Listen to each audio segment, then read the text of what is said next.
Hey guys, and welcome back to another Lost Bits video right here on TetraBitGaming, the series where we explore the scrapped, unused, and unseen content in video games.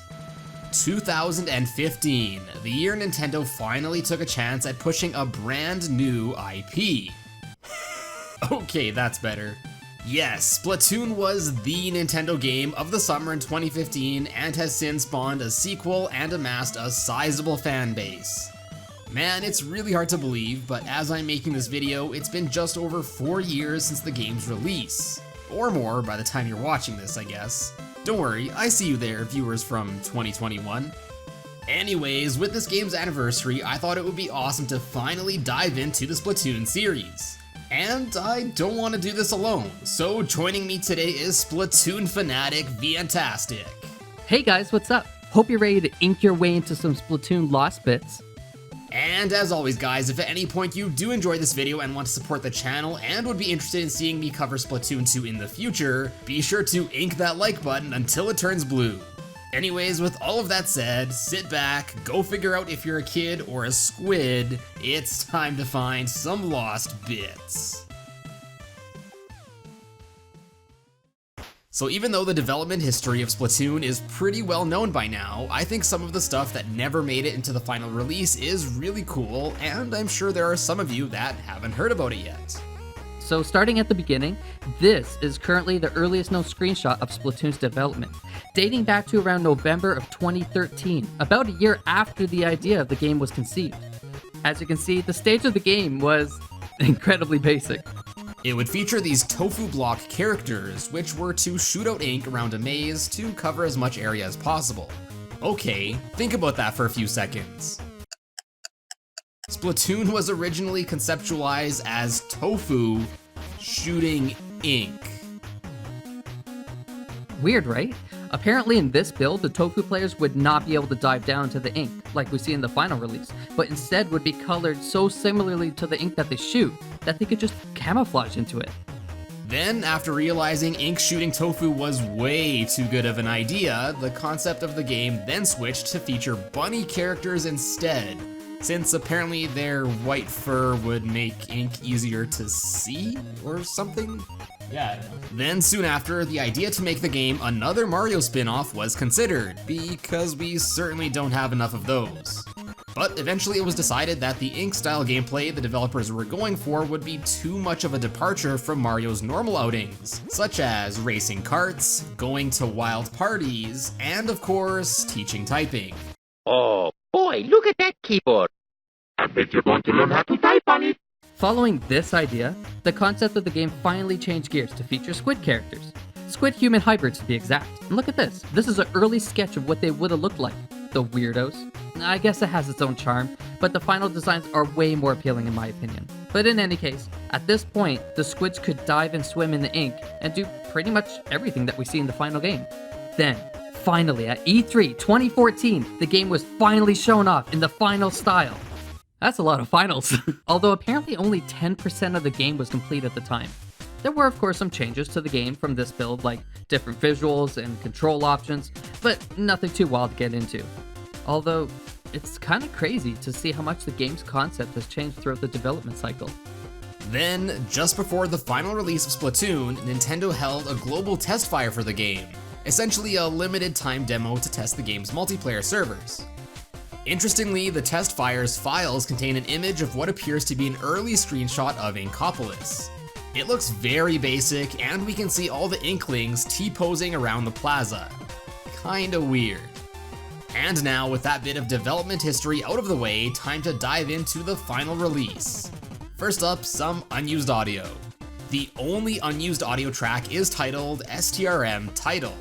And this is actually the song that was heard during the title screen of the global test fire.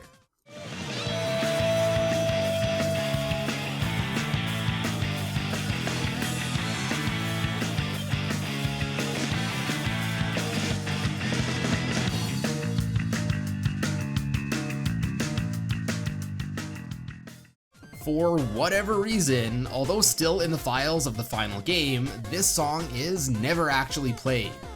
Oh man, and I like that one. Anyways, next up we got a few unused Splatoon graphics and placeholder files. The first of these is a pair of placeholders for the gear icons as well as the brand. These say not found and no brand respectively. Next is the texture for the skull bandana. Well, half of it anyways.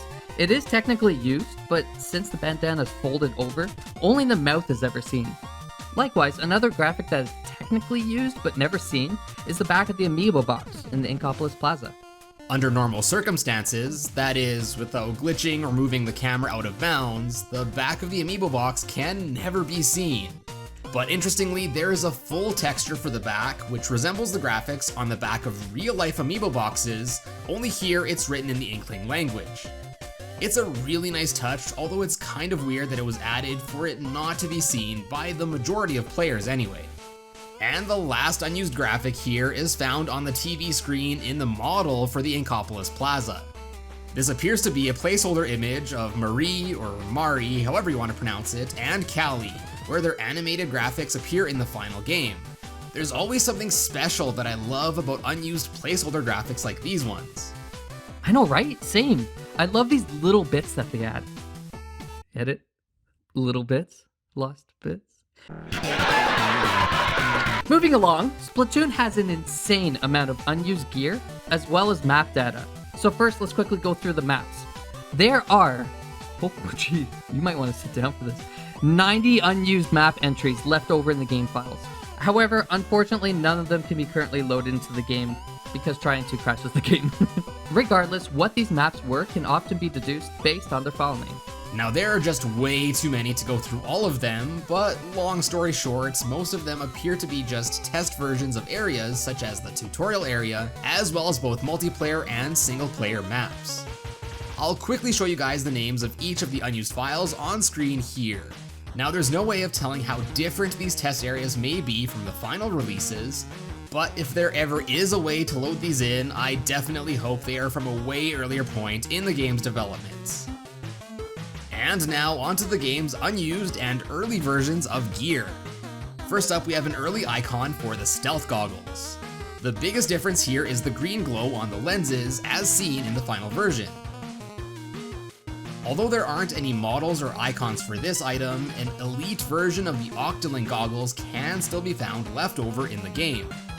Next is a warrior headdress, which although it can be seen hidden in the background of cooler heads, it can never actually be obtained.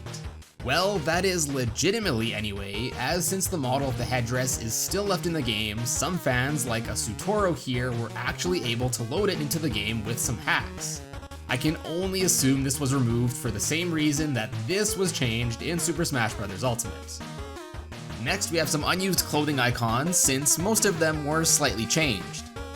These include a Splash Mob varsity hoodie, shirt stravaganza, and the round collar shirt, both by Rockenberg, a Zeko Grey Reel sweatshirt, a purple camo, a layered anchor LS by Squid Force, a Firefin white puffer tee, and then for shoes, there's earlier versions of the icons for both armor boot replicas and the custom trail boots, which then changed to a green and pink style.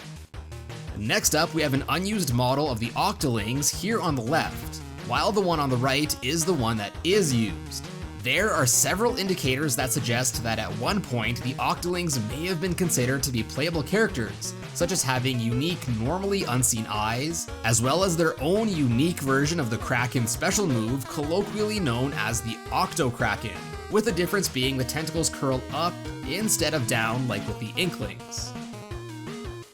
Even more interesting is that the unused Octoling models was actually changed in one of the game's updates, in which a proper mouth was added for animating, although Octolings never made it into Splatoon, and were finally only made playable later in Splatoon 2's Octo Expansion DLC. But given what we see here, I'd say there's a good chance that the developers did at some point have intentions to make them playable in the first game.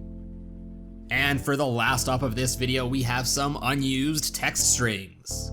The first set of these is a set of text that when translated appears to have been used for some sort of debug mode. As of the making of this video, there is no known accessible debug mode for Splatoon, but some of this text makes it seem like it could be very interesting and fun to play around with, so hopefully one day we can access it. And lastly, there are several unused text strings for Callie and Marie from the Splatfest. During Splatfest, obviously only one side can be the victor, but it looks like text for both teams winning was made. So as such, the winning text for the teams that lost were never normally seen. There's one for art versus science if science had won, one for cars versus planes if planes had won, pirates versus ninjas if ninjas had won, one for burgers versus pizza if pizza had won. What the hell? How did pizza not win? Naughty versus nice if nice had won, and finally one for Callie versus Marie if Callie won. Sorry, Callie. She would have rejoiced before thanking Judd, Gramps, and of course Marie. So wholesome. Anyways guys, with that concludes this Lost Bits video on Splatoon, and I hope you enjoyed it. As always, if you did, be sure to slap a like down below and let me know what other games you would like to see me cover on Lost Bits in the future. And of course guys, a special thank you to Viantastic for joining me today. If you're a Splatoon fan and haven't already, be sure to check out his channel. If you enjoyed this Lost Bit, be sure to check out the rest of them by clicking on the card right here. And if you would like to stay up to date with me and the channel, be sure to subscribe here, as well as swing by my Twitter and other social media things, which are all linked in the description below. But as always guys, thank you all so much for watching today and for all of your amazing support, and I will see you in a bit.